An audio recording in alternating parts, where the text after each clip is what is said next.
The views and opinions expressed on this station do not reflect the owners, management, staff, clients, or partners.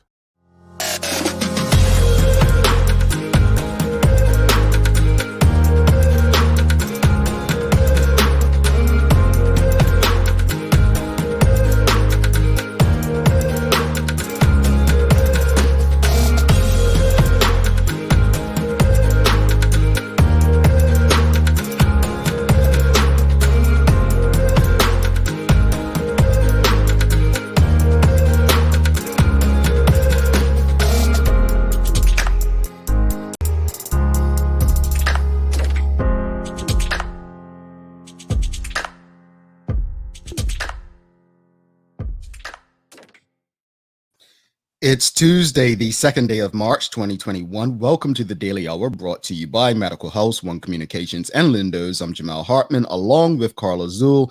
Thanks for making us part of your daily routine. If you're watching online, share the link. If you're on Facebook, start a watch party. If you're on Twitter, retweet it. If you're watching on Channel 82, call someone and let them know we're on. Just get the conversation out there to your network, and don't forget to like and engage with us. Another good one today as we welcome Economist Craig Simmons in to review the Government of Bermuda's budget statement for 21-22. And the Daily Play is a remember when. This question today for the Daily Play is something that any Bermudian who was born prior to the year 2000 should know the answer to. So this is a test of Bermudian knowledge, history. I'll leave it at that. No pressure. None. Nope, no pressure at all. Very important conversation today with Mr. Craig Simmons.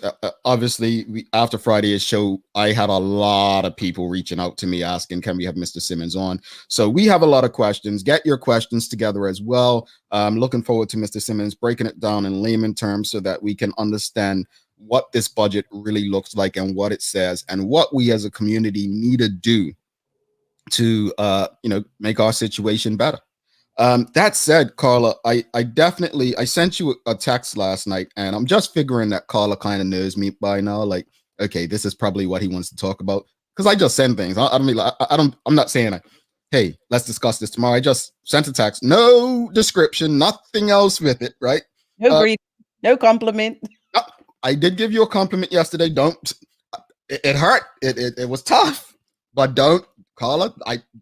Can you tell him I gave you a compliment yesterday, please? He did, but I said not with that article. I woke up. I was like, okay, then already. I guess it's what we're talking about in a few hours. Okay, fine. But I did give her a separate compliment yesterday. And then he did laughing faces, so it doesn't count. It does count because what? He's so shady, people. He is so shady, and that's all I'm gonna say. Well, anyway, compliment day was yesterday, so I can be back to normal today, right? But yeah, looking forward to the conversation with Mr. Simmons. But I sent Carla these articles about just derogatory terms and stop using. I actually tweeted on Saturday on my personal account that it's time we retire the term third world country, right? And Kristen White was actually kind enough to tag an article that explained why these negative terms that we've heard for so long are wrong. And I'm not going to call the name, but I appreciate this person so much. She's been on this show, right? She had said yesterday in a tweet, I believe it's since been deleted, that, man, I look like and the term that we used, which is derogatory, was jump up, right? And she went on to apologize. And I really loved that once someone told her she was wrong, she wrote on her Twitter, I had no idea jump up was a derogatory term. Thank you, friend, for the brief history lesson. And I apologize to anyone I offended. That right there is taking responsibility. It's accountability. That's what we want from politicians, our friends, our employers. That's what we want from people, right? So I appreciate, and she's just a wonderful person. The person who once was told, it was brought to their attention that was not something that we should say, or it's not acceptable, or it's derogatory. You know what? Let me just make this right here, right now. No excuses, No, I didn't know, and it wasn't meant in that manner. You know how when people use the N-word and it's like, well, I was just singing a song. No, she didn't make any excuses. She immediately apologized. And that to me, I appreciate so much. But that brings me back to the term third world is an offensive term. And I just remember being in college with so many other Bermudians, and Bermudians, we had this air about us like, oh, we're the richest country in the world, based on GDP, when a lot of people didn't even know what that meant, right? We have this all da da da. Now, it wasn't until the Cayman Island students came along that Bermudians were humbled now. Because Cayman Islands, you thought Bermudians were reckless. They were coming out, they were buying BMWs, like not second, third hand, like they were like flashy. And I think it was a little humbling piece in there, right? But the term third world is bothersome on so many levels. And I just really hope that we can educate ourselves as to why it's a problem, why terms like this do not exist, should not exist in our vocabulary in 2021. Now, if anyone wants to understand, I'll share the link in the comments so you can see everything that's wrong with it. But it's a term that just shouldn't, we shouldn't be saying as norm, because what happens is people say it, like let's say what happened in the US Capitol on January 6th, was it? 6, yeah. Yeah. And people would be like, this is the US. Why are we out here looking like a third world country? And I'm like, that's nothing nice to say. Because when you start digging deeper, like what is a third world country?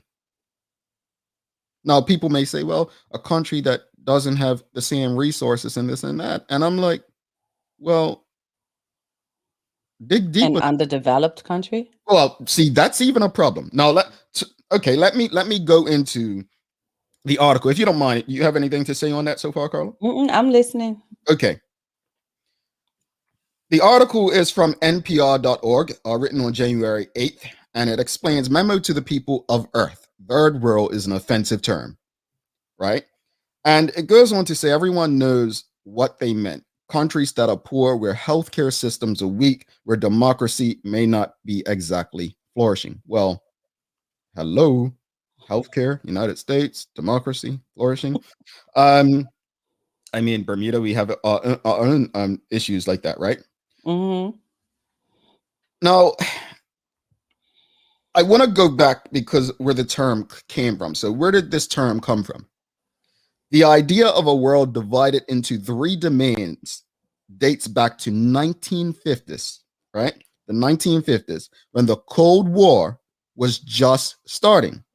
It was Western capitalism versus Soviet socialism. But there was another group of countries. Many were former colonies. None of them were squarely in either the Western or the Soviet camp. Thinking of these three fractions, French demographer, whatever that word is, Alfred Sauvy wrote of three worlds, one planet, in an article published in the French newspaper in 1952. Now, the first world consisted of the US, Western Europe, and their allies, right? You got me? I'm with you. The second world was the so-called communist bloc, the Soviet Union, China, Cuba, and friends. The remaining nations, which aligned with neither group, were assigned to the third world. So we're going back to the 50s, right? The third world has always and had blurred lines. Although the phrase was widely used, it was never clear whether it was a clear category of analysis or simply a convenient and rather vague label for an imprecise collection of states in the second half of the 20th century and some of the common problems they faced. Now, let's stop there. Everyone has an understanding of where the term came from now, right? Very interesting. Right? Because again, we recite these things, right? Now, so we third world's a problem. Now we're going to go into what Carla spoke of developing, right? So what are the alternatives there? Some say developing countries sounds like it might be a better choice than third world. Countries in that category often need to develop better, right? Healthcare systems, better schools, better ways to bring water and electricity to people. And some people in these so-called developing countries are fine with the term. Now, let's go down. Now, you have a few people that are fine with the term. Let's go down to a sister from South Africa. I dislike the term developing world because it assumes a hierarchy Hierarchy. hierarchy between countries in what she says, right? Now, I think this is my big issue with third world and developing nations, referring to them like this. And I'm going to touch on some points. Does anyone remember the Flint water situation? Yep. Anybody, remember the healthcare situation in the US where people are fighting for just basic healthcare? Anyone seeing on the beautiful suburbs how certain small cities and towns just outside the big cities in the US are living? It's very easy to look at what's being shown on mainstream media and draw your own conclusions, right? And it becomes problematic. It's very problematic. And I think replacing one bad term, third world, with developing countries, which also is a bad term, people may say, well, what should I say?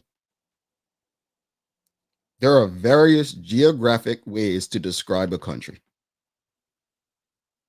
You take me back to when I was in primary school, and the only image that I had of Africa was the babies with the bubble bellies and the flies, right? And because they always saw the appeals for helping start hungry children. And I remember I had to be in my 20s. And I know this sounds a bit ignorant, but it's true. In my 20s, and Cablevision had introduced the Africa channel. And then I used to watch it and see how Kenya and different countries was so advanced. I was like, wow, because if I hadn't seen that back then, I would have thought that Africa was just, this impoverished country. So you breaking it down like that and reading that article, it really solidifies how these narratives that can be created and can, what's the word, ripple Well, you and said really have no meaning. you said something just now, how they made Africa seem like an impoverished country. Number one, people today still believe Africa is a country when it is A collection of nations. a continent of many nations, different beliefs, cultures, ethnicities, races, and backgrounds, right? That's one. Two is she's not wrong. Yet, like, you're not wrong. Like, the way that mainstream I remember sharing pictures of my honeymoon in South Africa, and I had on a jacket. It was kind of coming off winter down there, right? The end of winter. So it was a bit chilly, and people were like writing me saying, "Is it really that cold?" And I'm just like, "Wow, like we really didn't do well in education and geography when it came to Africa as a continent." But these are, you saying that it's true. Like, mainstream controls the narrative, and the narrative was that this is what Africa is, and this is what you don't want to be like. I haven't even mentioned, when we talk, if you use the term developed or underdeveloped or so on, right? If you use those terms, why are we not having a deeper conversation of the resources that have been taken from these lands by the so-called first world? Everybody looks and likes to say corrupt nations or corrupt countries. But think about what these Western nations have actually done to the so-called impoverished countries. It's not just local corruption in politics. There's a lot at play here. But I just want us to make better decisions. We're adults, better decisions when it comes to these terms that have been so normal for so long. It's not okay to say third world, and just people probably wondering what triggered it. There was an article in the Royal Gazette. There was two parts, and by God, I wish they would have stopped at part one with Mark Bean, because he always has an own goal in him. By the time the second half comes, and that part two was definitely the own goal that Mark Bean did not need. Right? He went and spoke about COVID. And I think people just love to read surface. If you actually understood what Mark's trying to say, right, I don't think he's necessarily wrong, but I definitely understand the opposition to him. But in the comments of what Mark said, someone wrote, so basically he's telling us to do what third world countries are doing, like, and he mentioned, which I'm not going to mention which countries, Country. but I was just like, we're still using this term, huh? We're still using this term. Let's go to the comments. Seems like quite a few people. David Michael Wilson, Carl. A third world country is an outdated and offensive term for a developing nation characterized by a population with low and middle incomes and other socioeconomic indicators. Teresa Stewart says the folks who define these terms are the haves countries. Robert Durham says it says a third world refers to countries with high mortality rates, especially infant mortality rates. They also have an unstable and inconsistent economy. Hopefully, what we explained gives even more, clarity. Yeah, clarity to the terms. Hadaline Stevenson Swan says the term is now developing countries or developed countries. It's not. It's not. That those two are derogatory by some ways. No, it should not be developing nation. It should not. We need to stop letting them define, other people define how we see our countries, right? Teresa says, how about police brutality on Black and brown people in the USA? Well, there we go. There we go. Judith R. Parsons says, Africa's resources have made billionaires. Well, and in the West.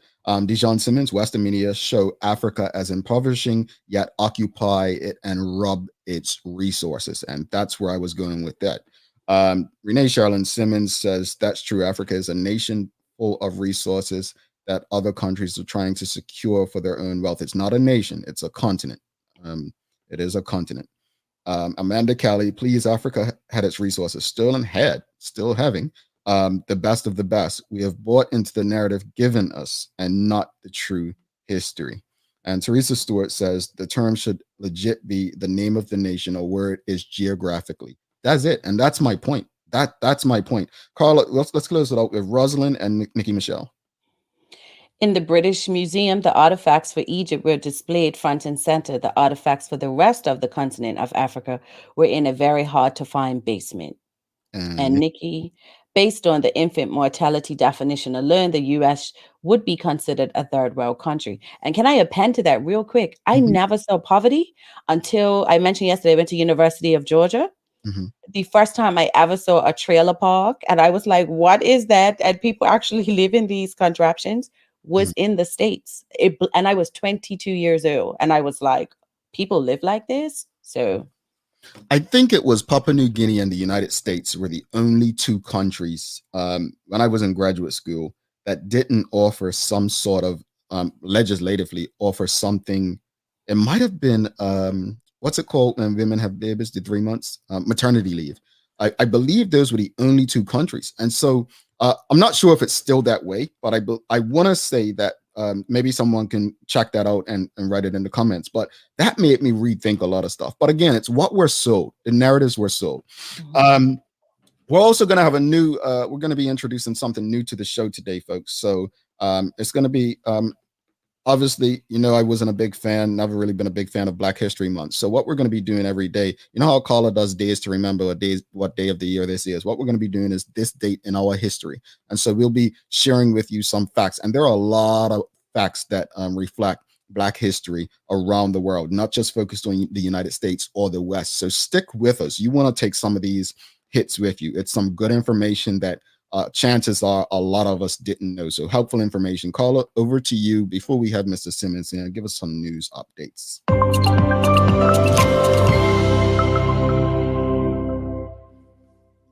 Lawyer Kamal Worrell has been charged with the murder of Chevelle Dylan Burgess, which allegedly occurred on an unknown date between April 10th and June 11th last year.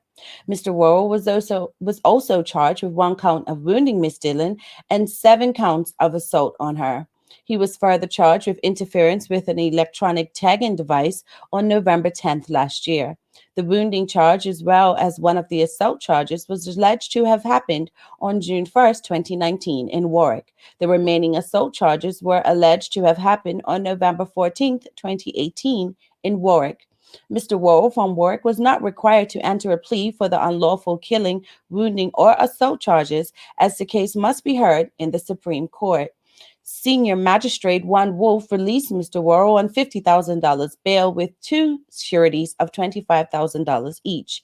He was ordered to wear an electronic tag, visit Hamilton Police Station 4 times a week, and adhere to a curfew between the hours of 9 p.m. and 6 a.m. He was also ordered to turn over his passport. We love him in a house. We truly love him with a mouse. We truly love him here or there. We truly love him everywhere. We truly love the silly goose. We truly love old Dr. Seuss. Dr. Seuss Day is a full 24 hours to make a mess with the cat in the hat, dance around with the fox in the socks, hear a who with Horton, count the red and blue fish, help the Grinch see the error of his ways, and listen to Sam I Am's friend complain about his dish of green eggs and ham, the ungrateful hairball. Turning to weather, the temperature in Bermuda is expected to reach a high of 67. Newark, New Jersey will see a high of 36, and Birmingham, UK, a high of 47. That's your Daily Hour news break. Green eggs and ham. Okay. That's your juice in a bottle. Right. Thank you to Very Hassel for this. These are the 4 countries. I said 2, Papua New Guinea, United States, but it also is these other 2 as well, and you all can see them. So I'm not going to try to pronounce them for those on the radio. Pronounce those for people. Swaziland and Lesotho. She don't know either. But yeah, those are the 4 countries that obviously, based on what I said earlier, Deverio is clarifying that they don't offer maternity leave. So when we talk about, use these terms, developing and first world, third world, I think we should consider all things, even though I would prefer not to use those terms at all. We have Mr. Simmons coming up. We're going to break down the budget for everyone. Good conversation. If you haven't already, let someone know that an important conversation involving Bermuda's current state and its future is on the way. We'll be right back after this. Good day, Medical House Doris speaking. Can I help you? Medical House is Bermuda's leading one-stop shop for healthcare. I found myself being a caregiver. Even though I was a nurse, I still needed help on, what was available in hospital beds and all that kind of equipment, and I knew where to go. I went to Medical House. Bermuda's top doctors, dentists, care homes, and the hospital choose Medical House for a wide range of products. These same professional quality products are available to you for home health care. I was very pleased with Medical House and the help they gave me when I most needed it. Your experience with Medical House is about getting your needs met, but we also try to provide knowledge to help you through whatever you're experiencing. Medical House is on Millreach Lane in Pembroke, where there's private parking right outside the door. I would recommend them to anybody. Call or visit Medical House today. This month, we're featuring a range of infant and baby care products from Hello Bello, a company started up by a husband and wife team who were inspired to meet the challenges arising from the often surprising, not to mention messy experiences that came with the territory known as parenting. The couple behind Hello Bello know that being a parent is uniquely demanding, and their mission is to bring you premium products at gentle prices. Try Hello Bello Alpha diapers in a range of sizes, Alpha Blossom baby lotion, baby powder, and much more. Lindo's, why go anyplace else? All right, welcome back to the big show. She's Carla Zool. I'm Jamel Hartman. It's the Daily Hour, brought to you by Medical House, One Communications, Lindo's, and our friends over at Channel 82, where you can also watch this and many other locally produced shows if you have One Communications cable. Interesting conversation this morning so far, and I think it ties into the economic conversation that we're about to have with Mr. Craig Simmons. Mr. Simmons, welcome to the show, sir. You hear us? You got us? You hear us? Hello? No, I don't think you hear us? No, I don't think Mr. Simmons hears us. So let's try it again. Let's I think we're having a bit of trouble. Let's see.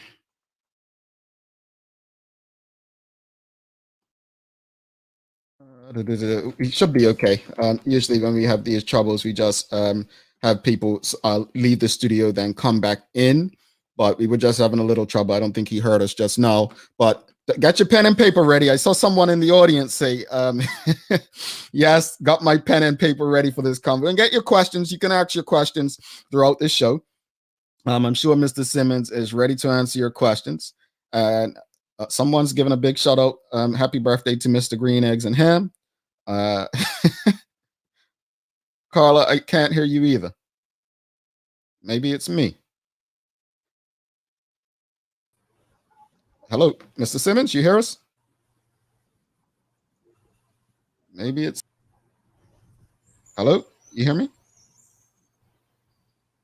Uh-oh.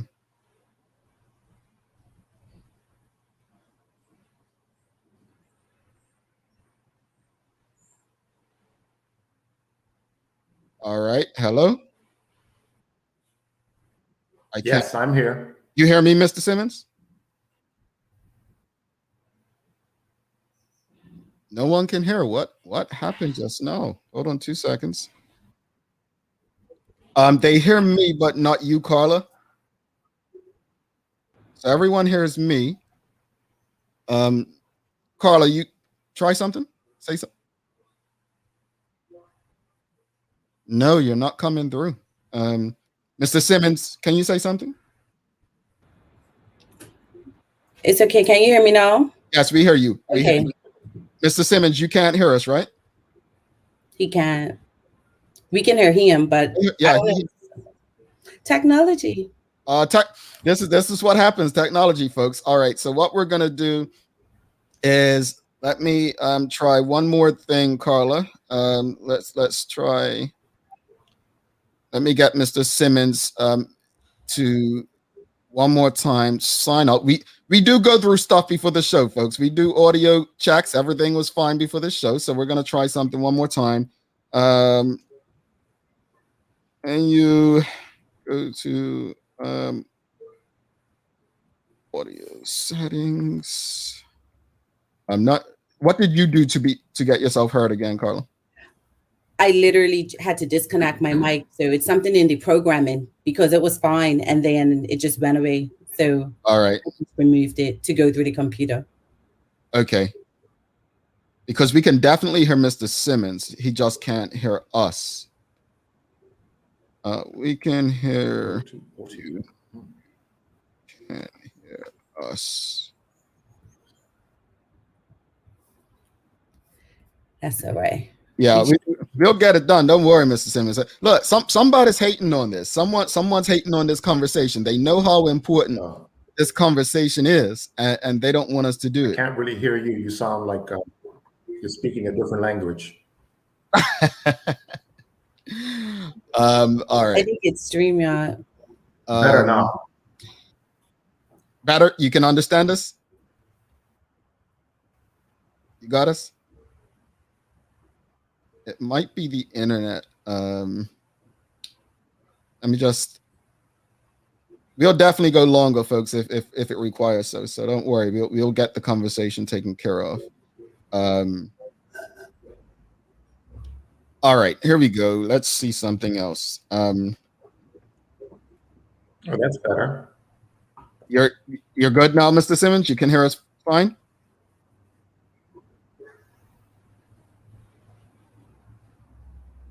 And all right, let's see one more. Tell him turn on channel 82. Yeah. I know what I'll do. Call him. Yeah, that's what I'm gonna do. But I don't understand why my mic went off. I'm telling you, it's sabotage, folks. When you get important conversations like this that are needed, somebody don't want us to be great and have a budget conversation. That's what I'm going to have to say. Look, Tamara says budget gods don't want us to understand what's behind the numbers. See, this is it. This is it. Let me try to reconnect just to see, being that he's out. Mr. Simmons, you got us now? All right. So what we'll do is we'll get Mr. Simmons on the phone. That's the easy solution. We can get him on the phone and go from there.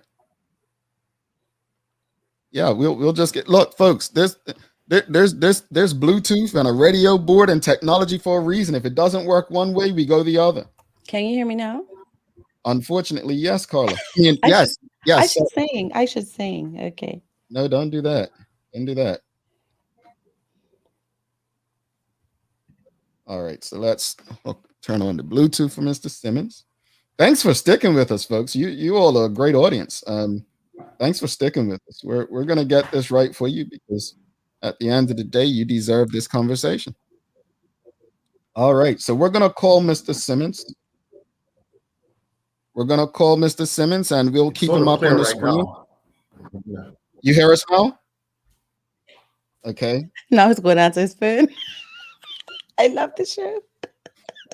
Technology, folks. Technology. Don't worry. We are here for you. We're gonna get. Yep, we're here, Mr. Simmons. All right, so let's call Mr. Simmons, folks. We're gonna give him a call. Don't say the number out loud, Jamal. You don't want to do that. Have everybody calling Mr. Simmons, probably asking him tax questions, right? For budget advice, exactly. All right, so we're gonna get Mr. Simmons on the telephone, folks. We're gonna have this conversation. Mr. Simmons, can you hear us? I can hear you. I suppose I should stop listening to you online. Yes, you can do that. All There right. we go. Here we go. Look, we were going to make this happen one way or the other. Don't worry about that. And I'm glad that we are able to do it. So let's get this conversation going. Don't worry about, folks, like whatever we don't get to, we will ensure that we have a conversation today. So stick with us. We will get as many questions into Mr. Simmons as possible. Mr. Simmons, just speak to us. What are your biggest takeaways from the Government of Bermuda's 2021-22 budget statement?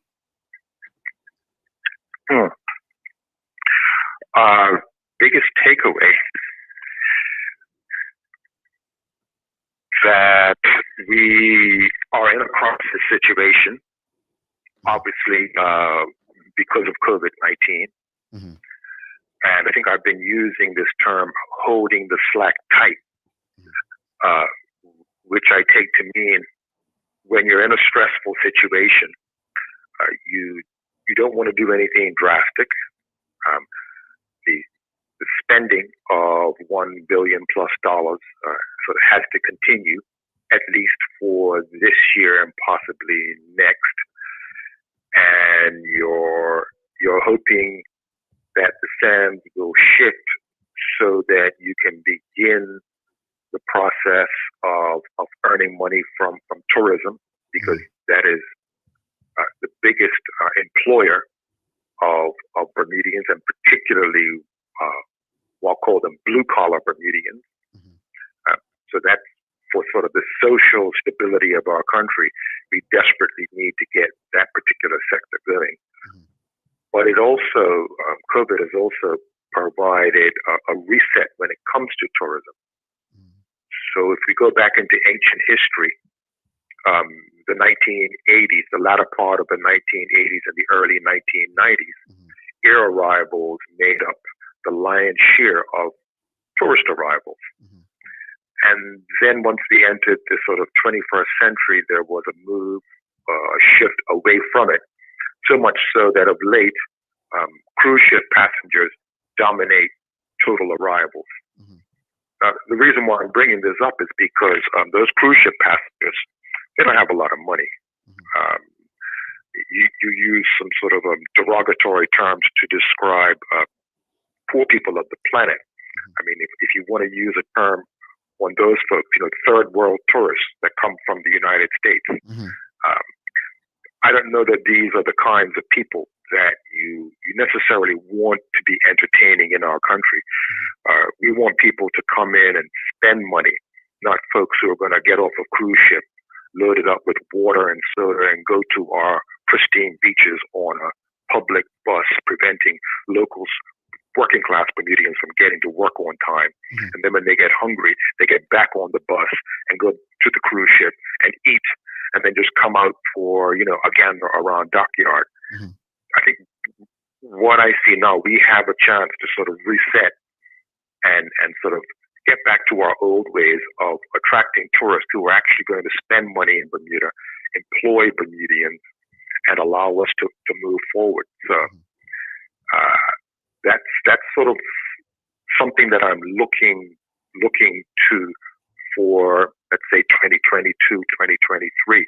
That will help us get back on our feet. But of course, that's not related to the reason why you've asked me here today to talk about the budget.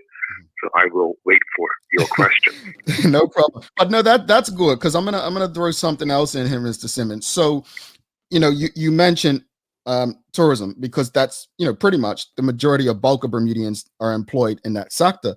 But as I looked at last year's budget and this year as well, much of the government's revenue comes from payroll taxes, right? And it looks like customs duty. And as I'm not the most inclined when it comes to finances and understanding budgets, and our audience definitely want to understand a lot more about it. When you look at that and you see that we're still outspending what we make, right? Where can Bermuda as a country, tourism was so low. Yes, it employs a lot of Bermudians, and obviously it contributes to the payroll tax. But where are we falling short in looking at other streams of revenue? I know yesterday you mentioned in the Royal Gazette article that you believe that young people and the gig economy are the way forward. Speak to us about that, but also where Bermuda may find new opportunities and not have to rely on what hasn't been working. Okay. So what has been working for Bermuda is this thing we call international business, which can be divided into a couple of sub-segments.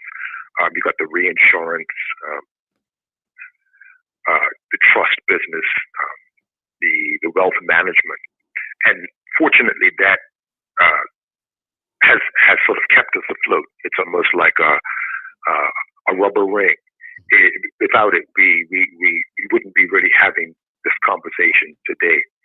So I think we should be thankful that COVID didn't impact the inflow of foreign currency, and in fact, the employment of a certain class of Bermudians. And that's a good thing.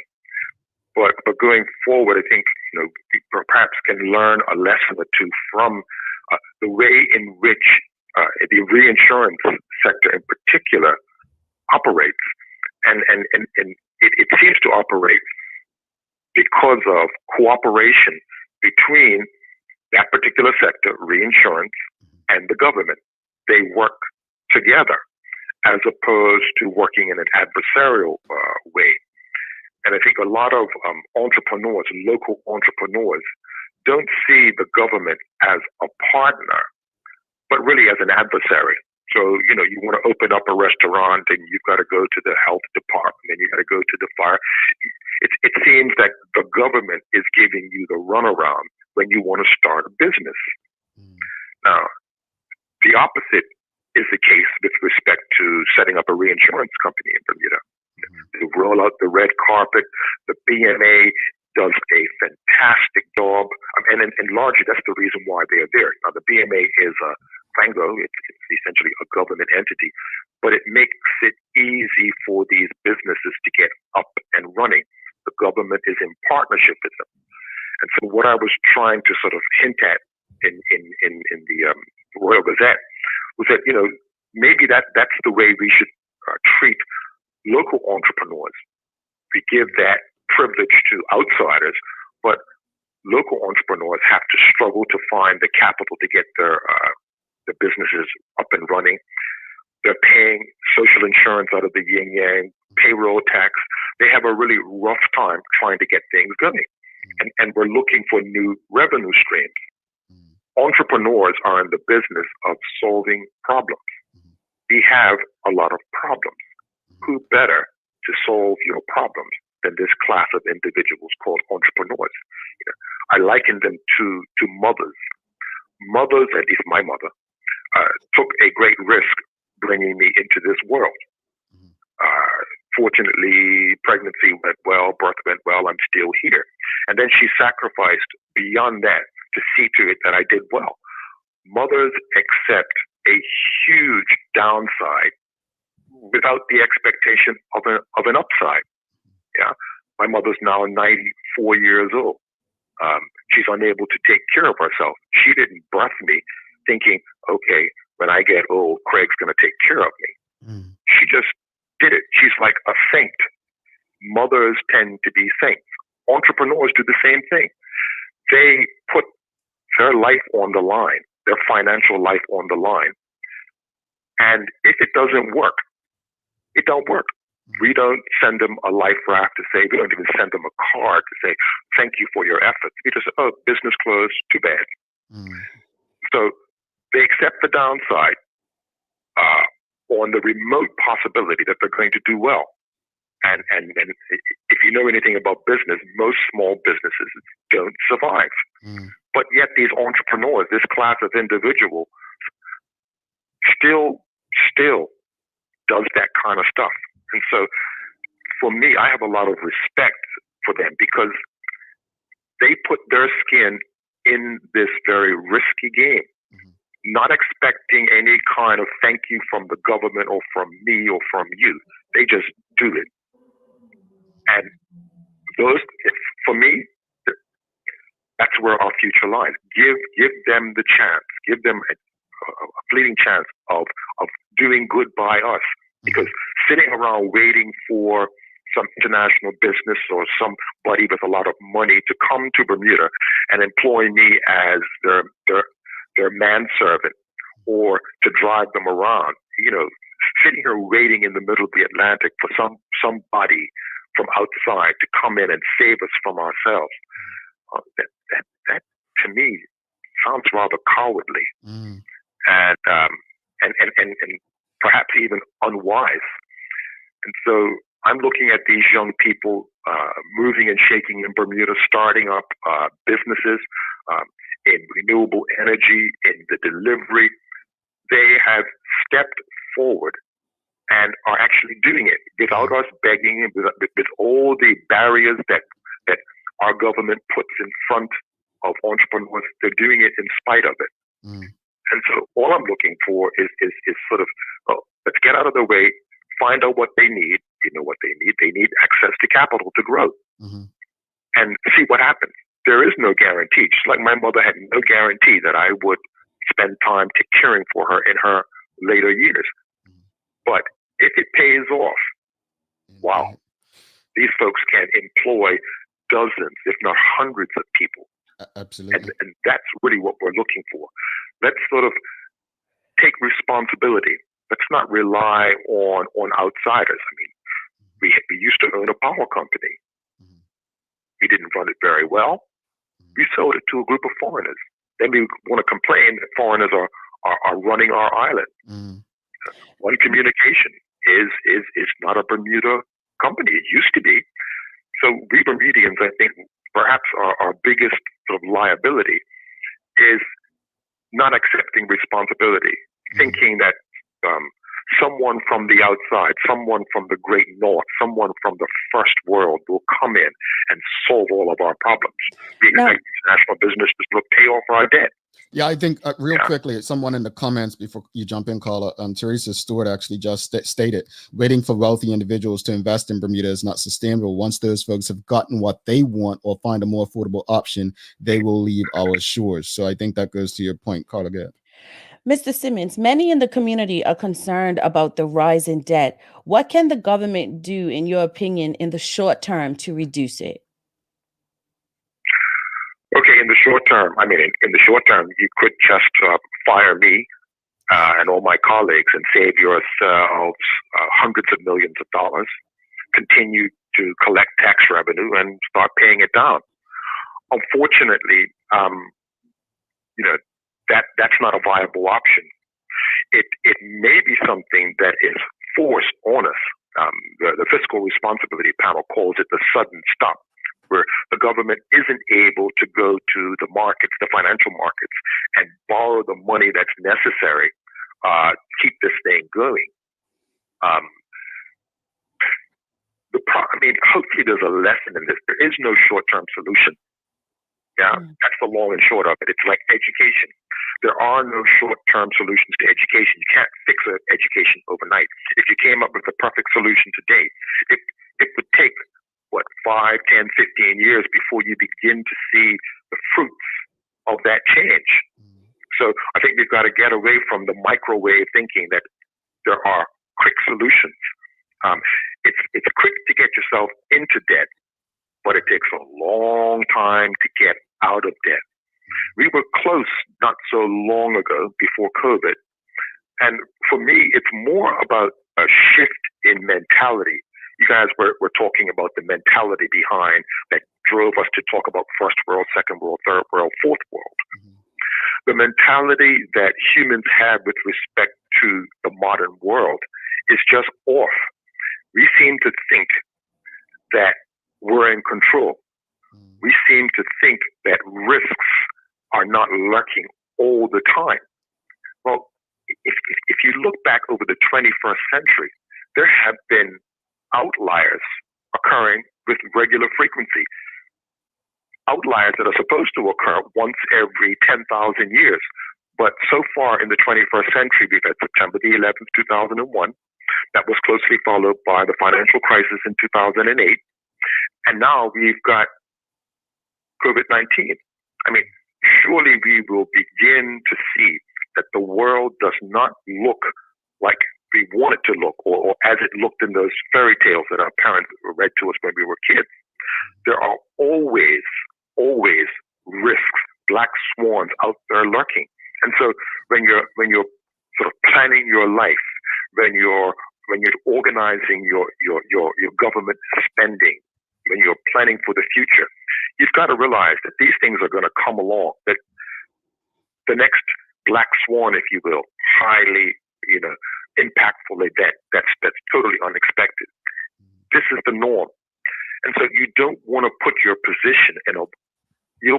in a vulnerable position, like behind the 8 ball of $3.3 billion worth of debt, which in fact started around 2005, 2006. So in many ways, we're eating the sour grapes that were picked during the economic heyday of 2006, 2007. And that heyday, of course, was driven by three young ladies, Katrina, Irma, and Wilma. They were three hurricanes that struck the United States. And so our great time of economic growth did not occur because we did something right. We got lucky. Three hurricanes hit somewhere away from here. We benefited from it. We made a little bit of money. Unfortunately, we took that to mean that we're skilled, that we're better than the rest of the world, that we Bermudians have something that folks in the Caribbean and people in the third world don't have.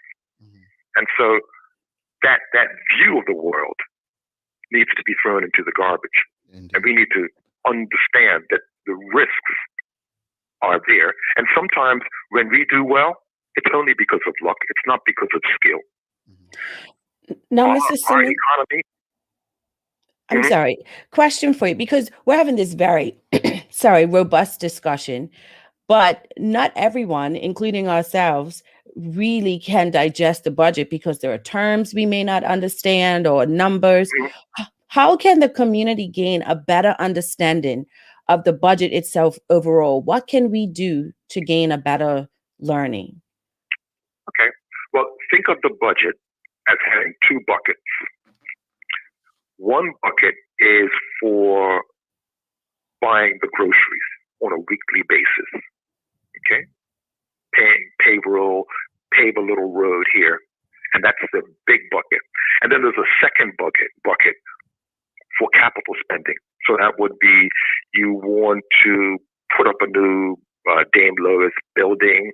You want to do a renovation to Bermuda College. We want to build huge water tanks to save water for Bermudians. And those are essentially the two big buckets. One for capital spending, for infrastructure, and another for current spending on the paper clips and salaries. And so the government needs about $1 billion a year to fill those two buckets. And it fills those two buckets by taxing people. And as you identified, the main tax is payroll tax, which comes out of your salary. It's a kind of income tax, but it's sort of prejudiced towards labeling income. It doesn't tax capital income. So if you are a successful capitalist and you're making millions of dollars from speculating on the stock market, you don't pay any tax on that income. But if you're working class and you're working in a hotel, if you're lucky enough to have a job, you pay payroll tax. And the other kind of tax that we have is a consumption tax, which is a customs duty. And then, of course, there are an assortment of smaller taxes like land tax and company fees. And so the government takes in less than it spends out. And just like an individuals need to trim their sails. They need to be careful about the spending. And arguably, we haven't been that careful about spending. Ever since, like I say, 2005, we have not been careful.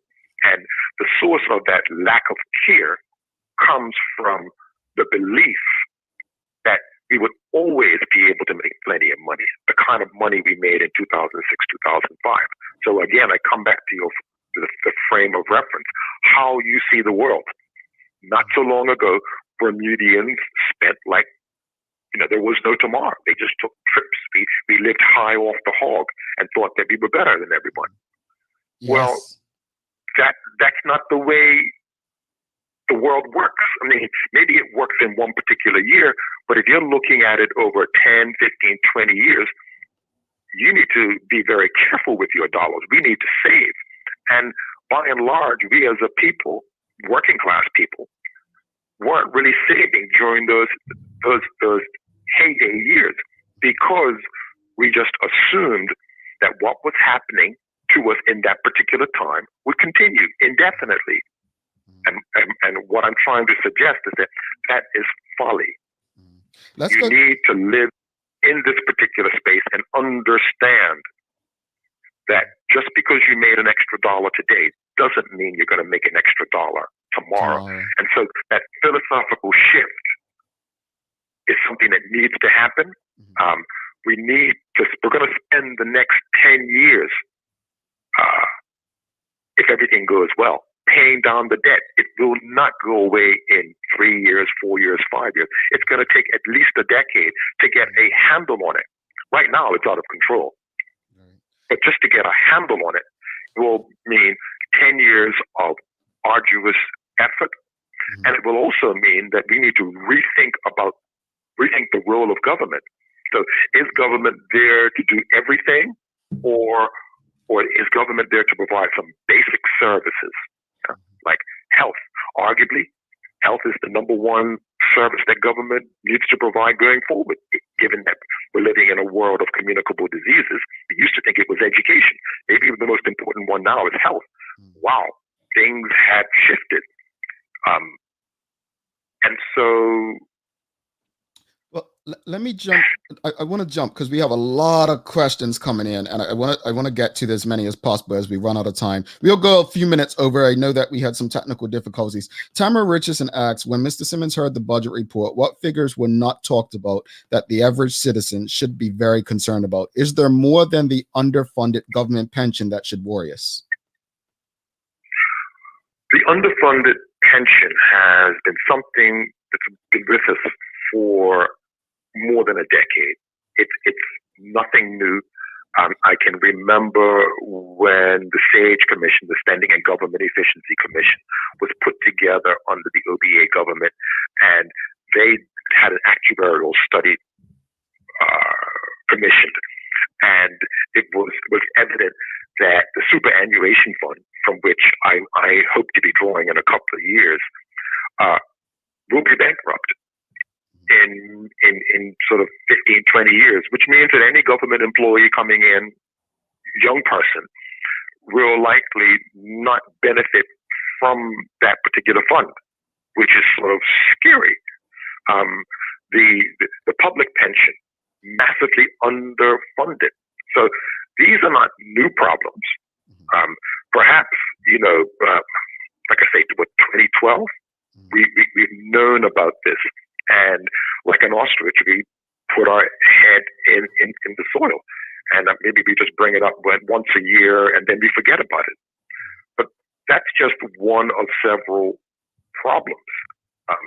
Underfunded pensions. How do we deal with that?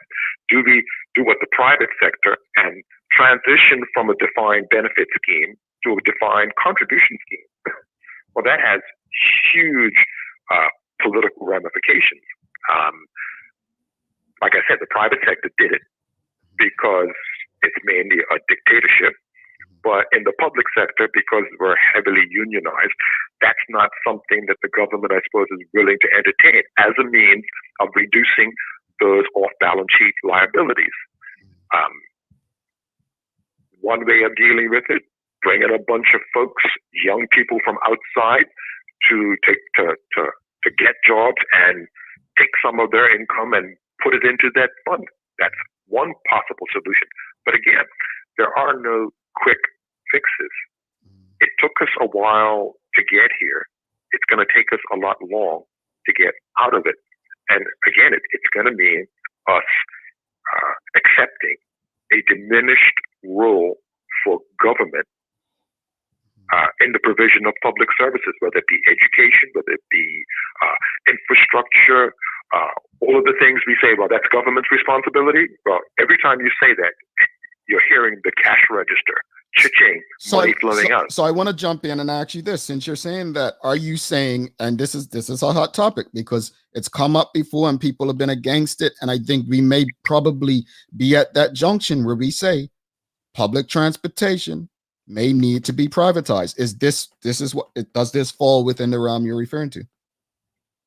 Well, I mean, that's one of the things. I mean, again, the SAGE report, it was written and then it was put in a filing cabinet, and the filing cabinet was put in the basement of a derelict building.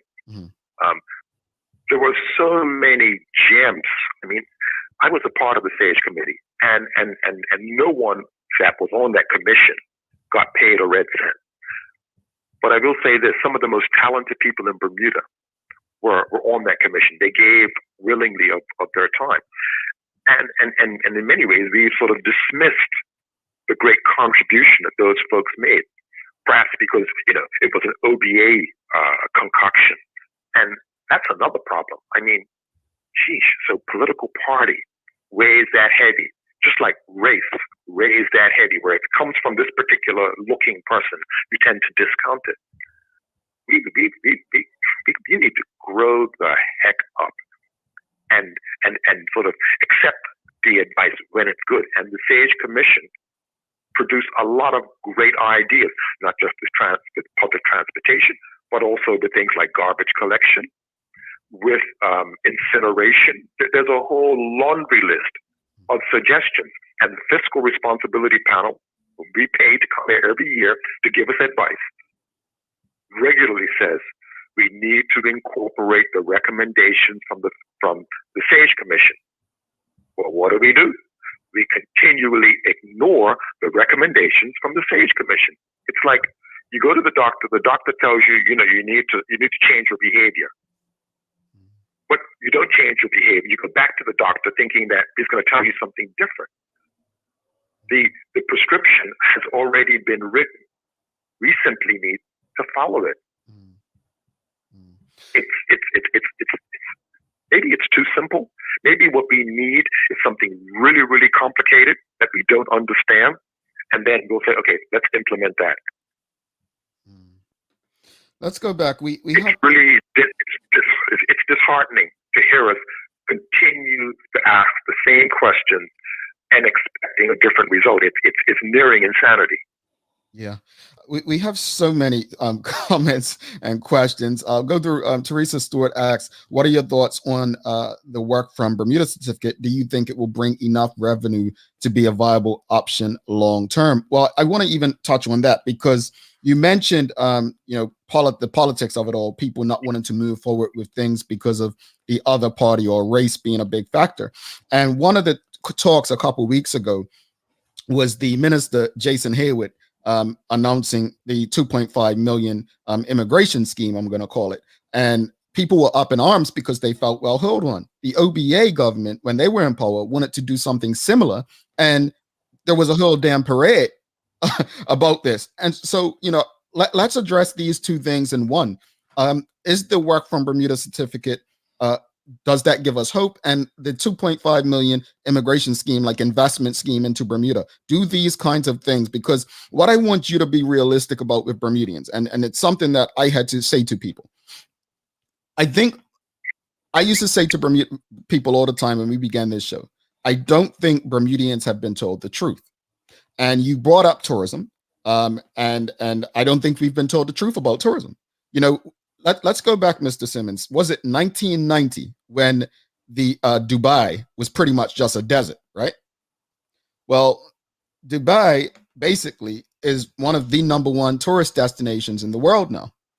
So when I say Bermudians haven't really been told the truth about Bermuda and their economy, like, people don't just travel because they want to sit on a nice pink sand beach anymore. They want much more, and they don't care whether it's natural or whether it's created. And so I think Bermudians really, really need to be told the truth of what they're up against, not just as a tourist destination, but yes, Dubai created this nice tourist destination. They're also competing for investment like every other place. When we discussed it, I remember saying to Carla on this show that when I visited Antigua in October, I think that's the country I went to, they actually had something, such and such for investment, or you have some countries, I think it may be St. Kitts, offering passports, but Bermuda is in a war for business, and I don't think people truly comprehend that. Would you agree? I would agree. I mean, when you're in front, when you're first, or when you're leading the pack, there is a target on your back. When I first started teaching at Bermuda College about 30 years ago, the hospitality program was booming. We had people coming from Antigua, from Jamaica, from Barbados, coming to Bermuda to learn how to do hospitality. We had folks coming from Iceland. We had people coming from the United States coming to Bermuda to attend Bermuda College to learn from Bermudians about how to run their hospitality sector. Well, we must have taught them they must have learned some great stuff. Yeah. Because they're not coming any longer. And our program fell apart for a long time. It's coming back now, thank goodness. But when you are in first or second place, you have a target on your back, and everyone's watching. When it comes to international business, Cayman is watching.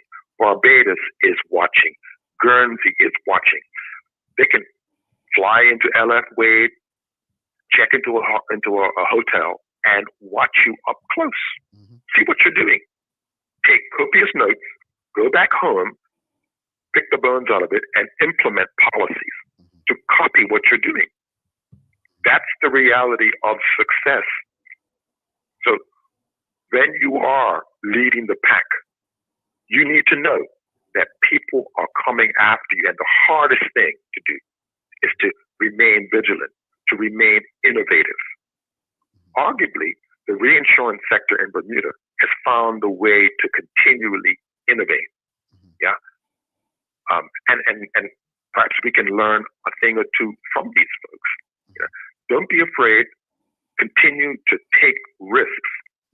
We Bermudians don't seem like we're willing to take risks. We're so afraid of losing what we have that we end up losing what we have. That's the truth. Without risk taking, there is no future. And we're scared. We're running scared. Well, just full circle back to entrepreneurs. They're chief officers of risk taking. That's what they do. That's all they dream about. Jamel, you are an entrepreneur. We don't need to tell you to work hard. You have a passion for what you do. Yeah. You do it whether you're making money or not. You're crazy. Yeah, we admit that. That's entrepreneurs. They're all a crazy bunch of people. But God, thank goodness for them. Mr. Simmons. So thank you for your service. Thank you, Mr. Simmons. I'm going to do something I've never done on this show, and I hate to put you on the spot. I would love to rearrange Friday so that you can come back on and continue this conversation, because we have so many questions in the audience. Obviously, we had technical difficulties, and we have so much more to discuss and so many questions. Would you be available to come back on this Friday to continue this conversation? Well, as your humble and obedient servant, I'll see you on Friday. Thank you so much, Mr. Simmons. Honestly, I because I'm learning, and I've taken some notes. I saw Carla over there taking notes as well, right? We really appreciate you. I can't thank you enough for always being so open to have frank conversations, and in layman terms, where people can take the notes, go understand it. Like, people have brought up this age report, and when you're speaking today, I'm just like, he makes us feel like we're not going crazy. Like, this is real, like what he's saying, and we had these conversations, but it's so reassuring when you say certain things. And so thank you for Friday. We'll be in touch. We're gotta run, but thank you so much for today, and we'll be back. We'll continue the conversation. Thank you to the audience as well. Thank you, Jamal. All right, no problem. Be in touch, Mr. Thank Simmons. you. All right. Alrighty. Wow, Bye-bye. I really appreciate Mr. Simmons. Thank you to the audience for sticking by us when we had the technical challenges earlier. What we're still going to do. We're still going to do the Daily Play. We're going to take a quick break. I apologize for putting Mr. Simmons on a spot like that, but to me, these conversations are too important, and I'm thankful. And I'm going to call names. I'm thankful to Cherie, who pretty much is one of the backbones of our company. Cherie said on Friday, Tamara Richardson, get Mr. Simmons on. So I'm thankful to these for pushing these kind of conversations onto us. Carla, your patience just now, because I know we were having difficulties, and you had your questions, and we didn't need. Carla had a lot of good questions, and I wanted her to get her questions out. So again, don't worry about little Earl me. I was just sitting in the cut listening. Yes, I like that little "oh me" part. We're going to take a quick break. Stick with us. We're going to give you a few more minutes. We're going to have the Daily Play. And remember that new feature where I said we're going to speak about this date in our history. You don't want to miss that. So stick with us as we go and pay our bills to our sponsor, One Communications. Bermuda, do you know the difference between internet and Wi-Fi? Don't worry, neither did I. Let me break it down to you. Internet is delivered to your modem, which then has to push the Wi-Fi signal into the rest of your home. Do you find that the further you're away from your modem, the weaker your Wi-Fi signal gets? That's because Bermuda's homes are built hurricane tough. It's really difficult for that Wi-Fi signal to reach every room. But you're in luck. Our One Home Wi-Fi solution guarantees Wi-Fi coverage in and around your home with the help of our Eero devices.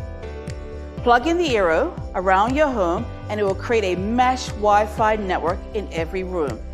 Check us out at One today to sign up and make sure you can stream, work, and play from every corner of your home.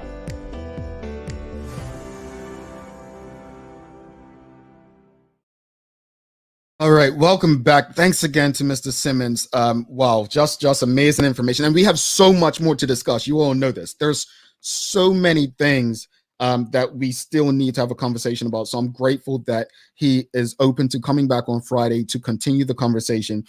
Carla, we can't get away. Talent's giving it to you. And I kind of slipped something in, but yes, you did say that. I'm hold that one. But we do have the Daily Play. The Daily Play is very easy one, so help her out, folks. Here we go. Sir John Swan was Bermuda's longest serving premier. What years did he serve in the position? From what year to what year? I know it was 12 years. What those 12 years are? My sister was born in 80 to 92. No. It was 12 years. I know he did 3 terms. I don't know. What years did Sir John Swan serve as the Premier of Bermuda? 78 to at 12. Well, I can't think to 90. Am I close? Help her out, folks. Sir John Swan. He did do 12 years though, right? He served 13 years. Okay, I was close. I was 82 to 94. Well, 82 to 95. The official dates were January 15th, 1982 to August 25th, 1995. I was that close. I am proud of myself. So a couple people got it. So Sir John Swan oversaw a fantastic period for business in Bermuda during that time. Before we get to Carla and the inspirational thought of the day, today and every other day, what we're going to do in our bid to just get people to understand that Black history in the U.S. is celebrating 1 month, but we will ensure that we control the narrative on this show, that Black history is something that we acknowledge, recognize on a daily basis.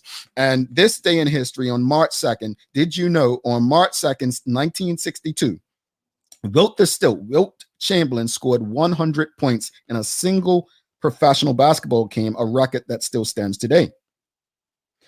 Did you know March 2nd, 1896, Carla, Ethiopia defeated what country? How I got drawn into this? For what? They defeated Italy in the football of Adwa. No, they said 1896. This was, remember, they kept their independence, Ethiopia. So that's good information. Let's go to the U.S. Howard University. And on this date, on March 2nd, 1867, I know we have a lot of HU people in Bermuda. They were founded on this day in 1867. A lot of information here. So March 2nd, some history there for you. Any inspirational thoughts for us before we head out, Carl? Be who you are and let everyone love that person. Wiz Khalifa. There we go. All right. Any final thoughts on today? Yeah, I loved what Mr. Simmons said. Without risk taking, there are no winners. I thought that was powerful. And happy birthday to Michelle White. Enjoy your day. And my niece Cree. Happy birthday. Auntie loves you. Yeah, they should have. Same birthday with Dr. Zeus. How about that? Yes, Italy, and Tamara. I thought Liberia and Ethiopia were the 2 countries, but I knew Ethiopia was one country that was never colonized. So I'm learning something today. I thought it was Liberia and Ethiopia were never colonized. Looking forward to Friday's show. We're looking forward to Mr. Simmons as well. If you enjoyed today's show, make sure you give us some reaction. Love, like, show us some love. Let Mr. Simmons know that you appreciated this. Share this episode with whoever and let him know that Mr. Simmons will be back on Friday to continue the conversation. I know we didn't get to a lot of comments today, but I will ensure that we get through as many of you all's comments as possible. Jackie is going to be with us, so I'm sure she'll have a lot of interest from young Bermudians as well. So to everyone, make it a great day. To our partners, Medical House, One Communications, and Lindos, thank you once again for ensuring that we're able to do this on a daily basis. We appreciate you. We love you. And we thank you for making us part of your daily routine. If all goes well, we'll be back again to do this with you tomorrow. She's Carla Zool. I'm Jamel Hartman. As I already stated, make it a great day.